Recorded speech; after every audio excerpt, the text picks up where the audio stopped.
Hello, today on CC's Garage, we're on location in the mountains of beautiful western North Carolina.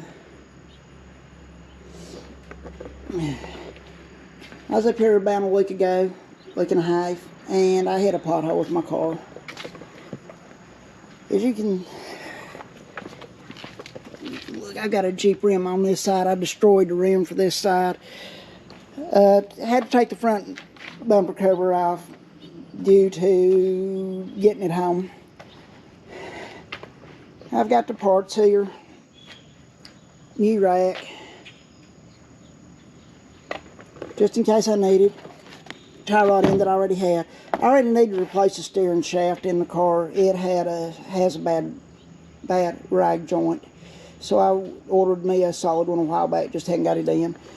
I've already got the rim and tire down at the shop for the other side, but I'm just replacing the rims with pretty much the same thing that was on there. These are an inch narrow. I had 17x9s on the car. Every time I turned, the front so far the front wheels was rubbing against the sway bar, so I'm going back down to 17x8s. This was the last rack and pinion that I actually could find in stock anywhere that I looked. Rock Auto had it, so I'm gonna get it jacked up here in a minute and put on jack stands. And with the jack stands, I brought some metal plates. Well, the metal plates,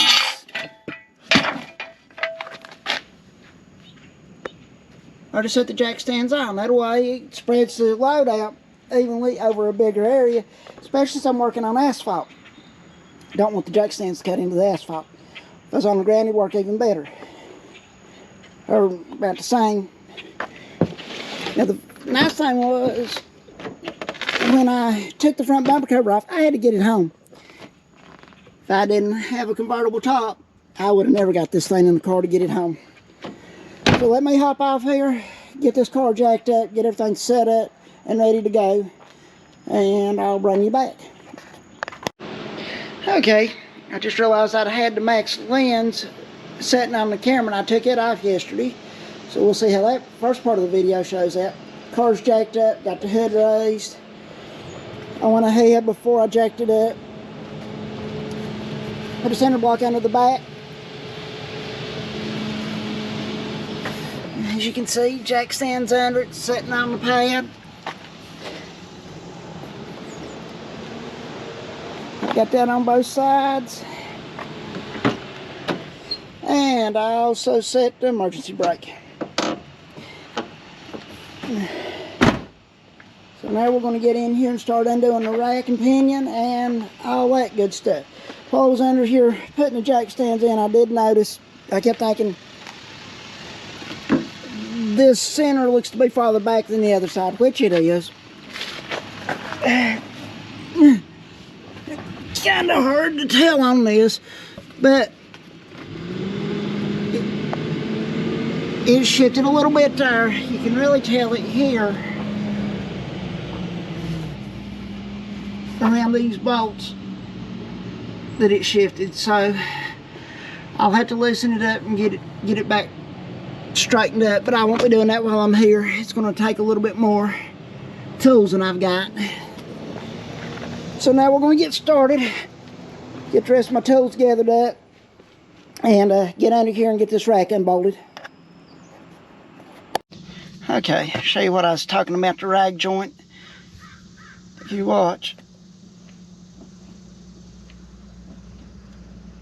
And that's me turning it. There's where it's tight. There's where it gets tight again. So that's why I'm replacing the whole steering shaft. Back when I put this motor in, I was going to replace the rag joint, but it was just going to be such a pain.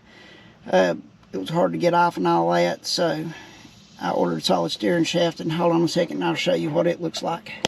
Okay, this is a Borgenson steering shaft, which is made in Taylor's. Not Taylor's. Yeah, Taylor's, South Carolina. very nicely wrapped. It also is compression for this part here will slide in and out, which is a safety feature for if you're in an accident. Comes with the U-joint, which the one that's in the car will have one on this end, and it's a U-joint here, which there's a fiber joint on the car right now, and it's to help absorb some of the road vibration, which is the part that's wore out. This will just give you more direct input and a better feel when you're driving. Okay, I got the old rack out, the old steering shaft. You can see the difference here. This is the rag joint I was talking about. You can see where it's like right in here, it's cracking and everything. That's where the play was coming from. And what I was talking about, these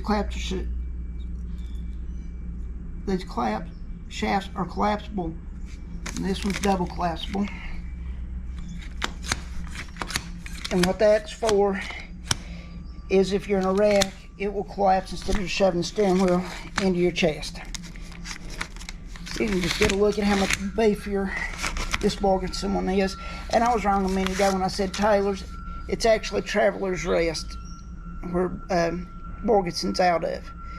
I've also got one of their steering boxes for my 64 and a half that I'm going to be building sooner or later. So I just want to bring you back and show you this.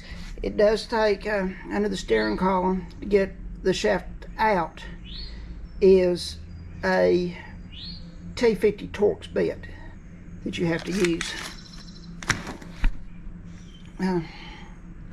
Getting the rack out was a 18mm nut and a 16mm head on the bolt. And I'll show you a little bit more of how this all goes back together as I'm putting it together. When I was taking it apart, there's a lot of old transmission fluid and all, and I just didn't want to get it on my camera. And I also didn't want to hear me cussing when it was fighting me. So I'll bring you back as I start putting it together. Okay, unlike the Fox bodies that bolt and unbolt from the steering shaft in the engine bay, the SN95's bolt to the bottom of the steering column here uses a T50 Torx bit and runs through a seal on the firewall. This, and it may be hard to see, there's a little black piece that was on the old shaft I took off that helps seal, and this is the bearing.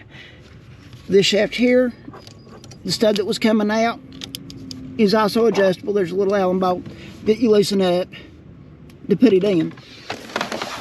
I tried to set the steering wheel as close to straight as I could get it. See if I can get in here and give you a picture. Engine bays are hard to get into. Okay, there's how the steering shaft goes through the firewall. And get back down here.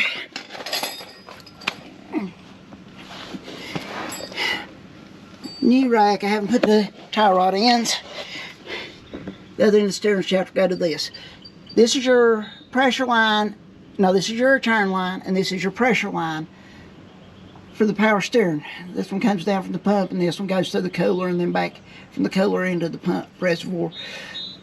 It is way easier to take these on and off before you put the rack up in position. I've done it the other way. This is the first time I've done it this way, and it was so much better. Here is the mounting points for the rack.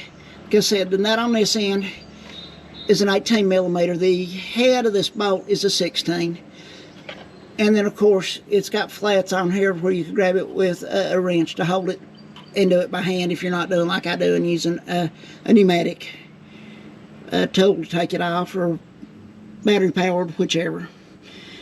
Now the hardest part now is going to be getting this line back up in the shaft as I put it back in place. and then go from there. I'll bring you back when I get more done. Another thing I forgot to mention is the bushings for the rack. Go ahead and take them out. It's so much easier to get this rack to go up in place when you're not having to fight those to get it lined up. Get you set up here.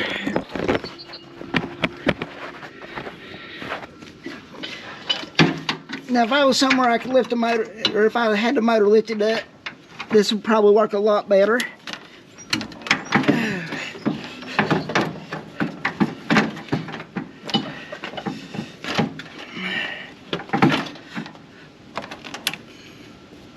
And as you can see, that if I left it the way it was, I would have been fighting it forever. Okay, get back at it and I'll bring you back when I get more done. Okay, driving home today. As you can see, I had to adjust the steering wheel way far out to get the front end to line up. The car's driving straight, not pulling left or right. The reason I had to set the steering wheel up out so far is the way the K-member is knocked over and off. It wasn't allowing me to get the passenger side fender or not fender. Forgot I had radio on. It was not allowing me to get the passenger side tire to come in. I could set the steering wheel straight, get the driver's side to come all the way in, but the passenger side, I turned the tie rod in all the way in, and it was still pointing out, so I turned the wheel till I got it aimed straight, and then I had enough adjustment on the driver's side to bring it in pretty straight, you know, just an eyeball alignment. So it'll get me back home, and then I will pull the, I will be pulling the, lifting the motor up and taking tape measures and getting the K-member line back up like it needs to be. Now while I was working on it, I also noticed that the control arm bushings are wore out. So I'm going to go ahead and replace those before I get the alignment, because I've been having problems with to get into the ruts in the road from where the heavy trucks have been and all that, with the car wanting to, I call it tracking. Internet people call it, not the internet people, but some of the alignment people call it a tramming, where it just falls like it's on a set of railroad tracks throwing you back and forth. So I want to try to get that worked out at the same time.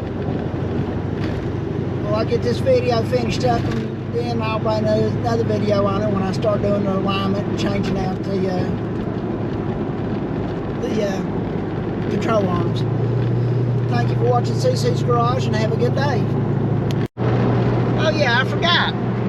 Don't have the play in the steering wheel that I had before either.